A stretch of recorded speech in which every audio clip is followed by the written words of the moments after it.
Fikih ini artinya maknanya itu pemahaman. Masih Maud alaihi salatu wassalam yang beliau tentu gali juga dari Al-Quranul Karim dan dari sunnah maupun sabda-sabda yang mulia Rasulullah.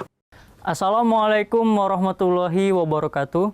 Pemirsa MTA dimanapun Anda berada, bagaimana kabar Anda sekalian? Berjumpa kembali bersama saya Ammar Ahmad pada acara Tanya Jawab Fikih, menjawab persoalan fikih sehari-hari. Pada episode kali ini saya hanya sendiri di studio karena kita tahu bahwa sekarang tengah pandemi virus corona. Oleh karena itu kita akan menghubungi narasumber kita secara langsung melalui video call, yakni Bapak Maulana Zaprullah Ahmad Pontoh. Mari kita langsung sapa beliau. Assalamualaikum warahmatullahi wabarakatuh. Waalaikumsalam warahmatullahi wabarakatuh. Bagaimana Bapak kabarnya? Alhamdulillah. Alhamdulillah. Masker sudah dibuka. Ya, di tengah pandemi ya Pak, pandemi dan kita sekarang menjadi senantiasa di rumah sesuai anjuran pemerintah. Namun dengan seraya mengikuti anjuran pemerintah untuk stay at home, kita tetap melakukan syuting untuk Tanya Jawab Fikih ini Pak. Ya. Baik Pak, kita akan membahas persoalan fikih selanjutnya dari bahasan-bahasan yang sebelumnya. Dan untuk pertanyaan yang pertama, saya sampaikan ya Pak, jika jarak antara rumah dan masjid sangat jauh, apakah seluruh anggota keluarga boleh melaksanakan sholat berjamaah di rumah? Ini dalam kasus kalau kita sangat jauh dari rumah atau nama center. Barangkali beberapa negara kan ada nama center. Posisi kita sangat jauh, bolehkah kita dengan keluarga sholat di rumah saja? Ya, Assalamualaikum warahmatullahi wabarakatuh. Waalaikumsalam. Para pemirsa yang saya muliakan, pernah di zaman yang mulia Rasulullah Shallallahu Alaihi Wasallam ada seorang sahabat memohon izin kepada beliau untuk sholat di rumah.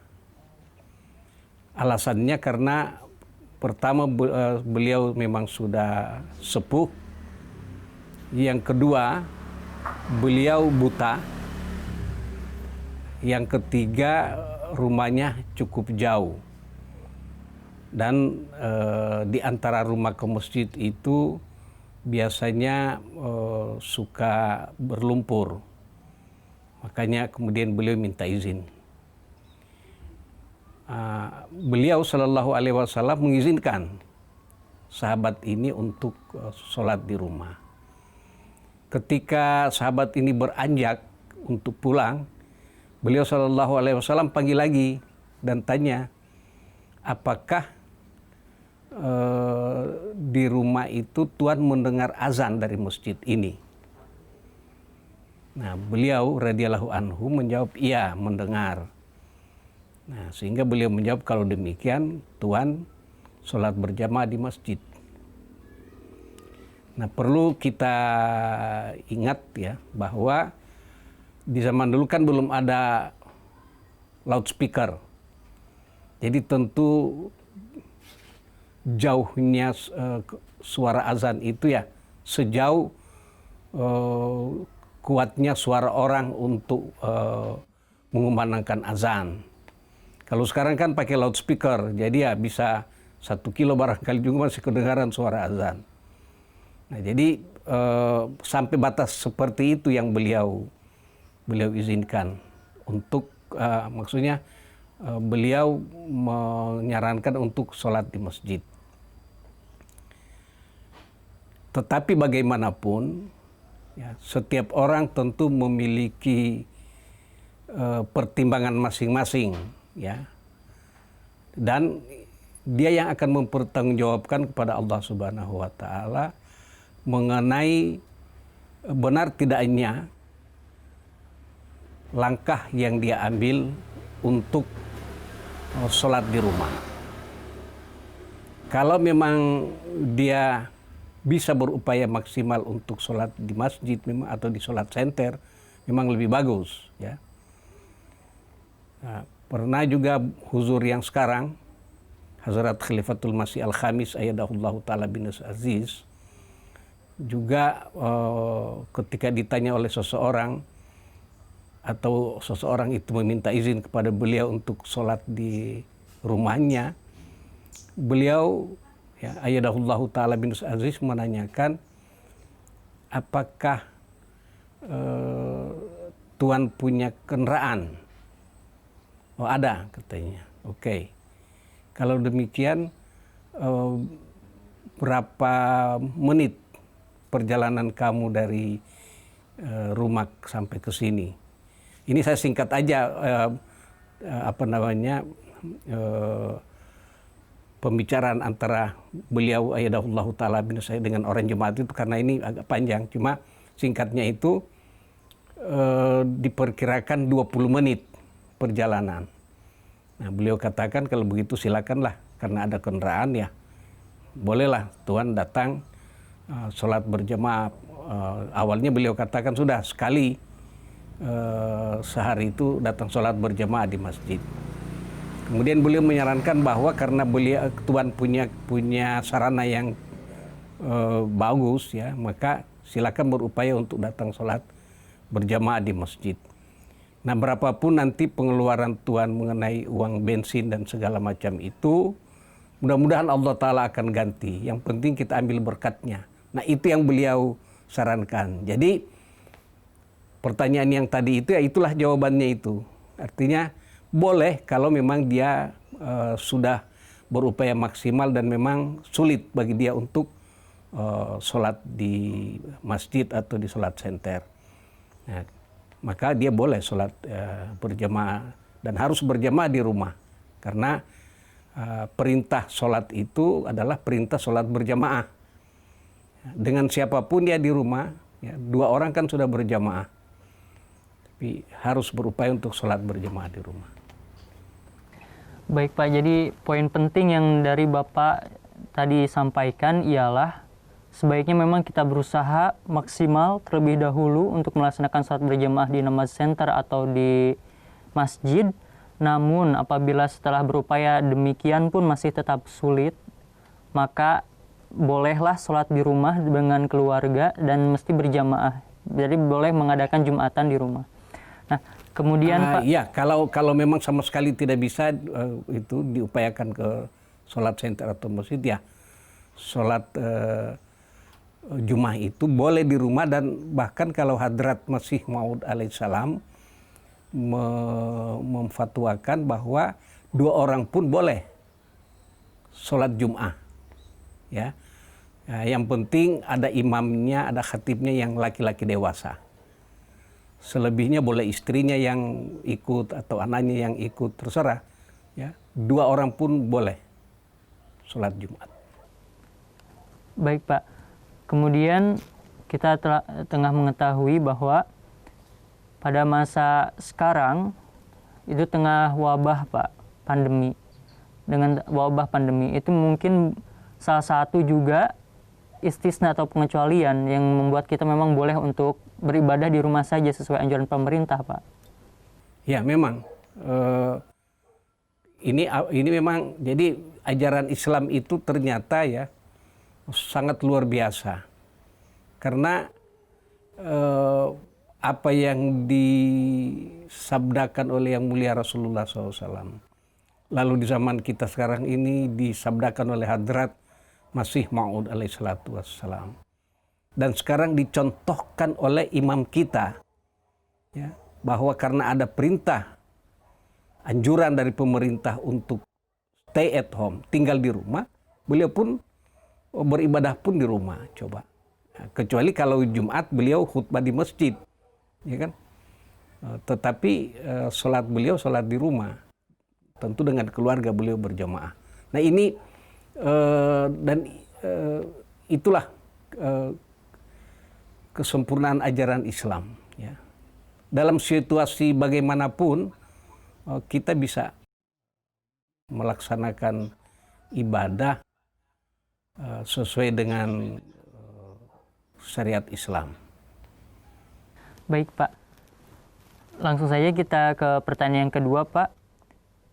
Ada yang bertanya kapankah waktu yang tepat untuk mendirikan sholat duha Pak? Ya, sholat duha itu ketika tinggi matahari itu kalau dalam istilah ini sepenggala, artinya kalau di Indonesia ini kan matahari tidak terlalu seperti di belahan bumi utara atau belahan bumi selatan. Ya, di kita kira 7:30 itu udah bisa kita mulai, atau jam 8 lah sudah bisa kita mulai. Karena matahari di kita itu terbitnya sekitar jam 6 ya, itu sudah terbit.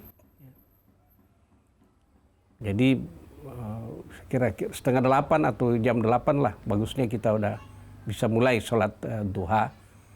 Dan berakhir paling bagus itu kita ihtiyat ya jam 11 kita sudah selesai ya, waktu melaksanakan sholat duha itu. Jadi dari pemaparan yang telah Bapak sampaikan bahwa memang disunahkan sholat duha ini setelah matahari terbit dan telah demikian tinggi tadi, kalau di Indonesia sekitar 7:30. 7:30, jam 8 lah sekitar itu. Hingga sebelum zuhur di sekitaran jam 11. Ya paling bagus jam 11. Jam 11. Itu paling apalah aman itu. Baik Pak, kemudian pertanyaan yang ketiga Pak. Bisakah uang sedekah digunakan untuk membangun masjid? Di Indonesia banyak juga kan Pak, saudara-saudara kita Muslim yang lainnya juga, biasanya mereka di jalan-jalan juga meminta sedekah untuk membangun masjid. Bolehkah dana sedekah itu digunakan untuk membangun masjid Pak? Sekarang pemahaman sedekah yang harus kita luruskan dulu, ya kan? Di Indonesia pada umumnya orang kadang-kala juga bilang, Pak minta sedekah. Nah, pemahaman sedekah di umum itu, sedekah itu artinya pemberian. Kan gitu, ketulusan. Nah, jadi pemberian biasa ya dengan tulus ikhlas itu untuk apa saja bisa kita gunakan. Kan gitu. Nah, sedangkan sedekah ini kan ada macam-macamnya, ya kan? Ada kalau Idul Fitri ya, ada yang kita menyebut itu sedekatul fitr. Zakat fitrah kalau di Indonesia biasa diistilahkan itu. Nah, jadi penggunaan istilahnya itu dulu yang harus jelas. Kalau sedekah itu tujuannya apa, harus kita gunakan untuk itu. Jadi misalnya sedekatul fitr, udah jelas ya bahwa itu sedekah untuk orang-orang miskin. Itu kita tidak bisa gunakan untuk yang lain kecuali ya untuk keperluan orang miskin. Kan gitu. Tapi kalau orang bersedekah untuk keperluan amal ibadah yang lain, bisa juga. Makanya istilahnya dan tujuan dari sedekah itu yang harus jelas. Kalau sedekah-sedekah yang pada umumnya di Indonesia itu sedekah umum. Makanya ini harus kita pahami dulu itu. Makanya saya tadi menjelaskan bahwa tujuan dari sedekah itu yang akan membatasi penggunaannya. Tapi kalau sedekah yang secara umum ya itu untuk apapun bisa kita gunakan. Mungkin bisa jelas ya apa yang saya sampaikan. Oke. Baik, dari pemaparan Bapak berarti sedekah bisa-bisa saja dan sah-sah saja untuk pembangunan masjid bila memang difungsikan, khususnya difungsikan untuk pembangunan masjid. Baik, kita beralih kepada pertanyaan berikutnya Pak. Ini pertanyaan yang sangat menarik, yakni berapa jarak yang harus ditempuh sehingga dianggap sebagai musafir? Ini kadang membingungkan di beberapa ormas-ormas saudara-saudara kita yang lain, mereka memiliki batasan, ada standarnya sekian kilo dikatakan musafir, kalau dekat mah tidak dikatakan musafir. Nah, bagaimana Bapak berkenaan dengan jemaat dalam hal ini, Pak? Kalau kita melihat ke hadrat Rasulullah Shallallahu Alaihi Wasallam dan yang beliau ajarkan kepada para sahabat radhiyallahu taala anhum. Nah itu ada beberapa hadis yang memang riwayatnya berbeda-beda, kan gitu. Yang paling minimal bisa kita ambil patokannya itu Hadrat Ali, ya radhiyallahu anhu. Apa yang beliau fahami dari yang diajarkan oleh yang mulia Rasulullah Sallallahu Alaihi Wasallam. Hadrat Ali radhiyallahu taala anhu itu, jika beliau pergi keluar Mekah atau keluar Madinah, ya, atau keluar kota, dan beliau akan kembali, ya, dalam keadaan musafir, maka begitu beliau menghampiri masuk kota dan jatuh waktu sholat, kota sudah kelihatan, masuk waktu sholat, maka beliau sholat musafir dulu di luar kota itu. Ya. Nah, berapa jauh? Kan gitu. Jadi kan kalau kan batas kota berarti, kan gitu. Jadi musafir kita itu batas kota tempat kita tinggal. Kalau kita sudah keluar dari batas kota itu, maka itu dianggap musafir jika memang kita niat musafir. Nah, permasalahannya itu di niatnya kita. Hadrat Khalifatul Masih Al-Khamis ayyadahullahu ta'ala bin Aziz, ya, beliau pernah pergi meresmikan masjid di luar kota London. Di sana beliau sholat sempurna. Ya, sholat bukan musafir, yaitu sholat zuhur dan asar itu 4 rakaat. Kemudian pertanyaan-pertanyaan muncul, sehingga beliau menjelaskannya di dalam khutbah Jumat. Yaitu bahwa beliau waktu ke kota tersebut, ya, beliau itu tidak berniat untuk menginap, tidak berniat untuk menginap di kota tersebut, sehingga beliau tidak berniat musafir. Padahal perjalanan cukup jauh, ratusan kilometer itu perjalanan beliau. Tapi karena beliau itu niatnya pulang hari, artinya pergi dan kembali pulang pada hari yang sama, maka beliau menganggap diri beliau bukan musafir. Sehingga beliau sholat 4 rakaat. Karena kalau sholat musafir itu sholat 2 rakaat. Yaitu kalau kita baca dalam hadis bahwa memang awal mula sholat itu hanya 2 rakaat. Bagi musafir tetap 2 rakaat. Bagi yang mukim ditambah 2 rakaat untuk lohor, asar, dan isya. Nah jadi tergantung niat kita pertama itu. Dan yang kedua, begitu kita niat musafir, maka ketika kita mulai meninggalkan tempat kita, itu kita sudah dalam keadaan musafir. Makanya niat yang paling penting itu. Walaupun kita baru melangkah beberapa jarak, ya, ketika kita sudah berniat musafir, kita udah masuk musafir. Artinya tadi poin paling pentingnya adalah di niat tadi juga ya Pak? Ya. Dia ya. berniat musafir atau sekedar jalan-jalan saja gitu ya Pak? Jalan-jalan, ya.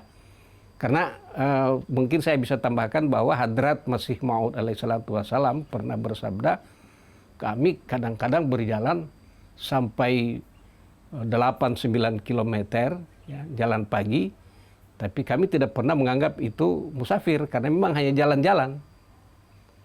Tapi walaupun hanya berapa ratus meter, kalau kita sudah berniat musafir, artinya akan pergi ke suatu tempat musafir, maka kita mulai dari keluar rumah itu kita sudah musafir.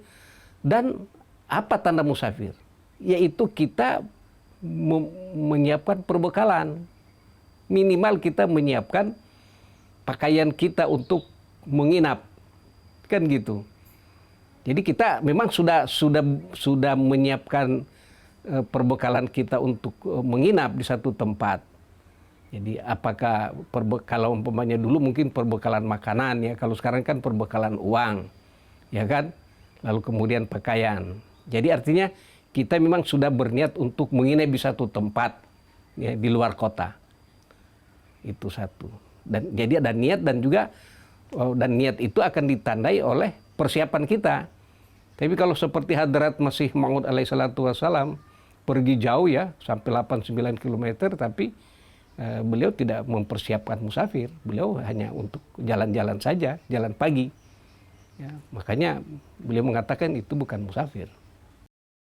Berarti hal itu bisa juga mengindikasikan bahwa bagi mereka seperti para supir, Pak, supir kendaraan, kemudian mereka yang harus pergi keluar kota, bahkan keluar negeri karena profesi mereka yang menuntutnya, itu bagaimana, itu bukan musafir, bukan musafir. Itu baik untuk sholat maupun untuk puasa mereka bukan musafir. Berarti mereka tetap harus sholat dengan sempurna tadi, 4 rakaat, ibarat mukim, dan berpuasa juga. Baik Pak, itulah pertanyaan terakhir Pak untuk episode kita pada kali ini.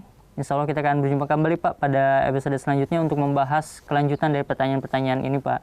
Jazakumullah atas pemaparan dan jawaban Bapak Pak. Baik pemirsa, itulah apa-apa yang telah kita bahas pada episode kali ini. Insya Allah kita akan berjumpa kembali pada episode selanjutnya dengan pembahasan berkenaan dengan hal-hal fikih lainnya yang tentunya sangat menarik kita kaji. Untuk itu saya Amar Ahmad undur diri. Assalamualaikum warahmatullahi wabarakatuh.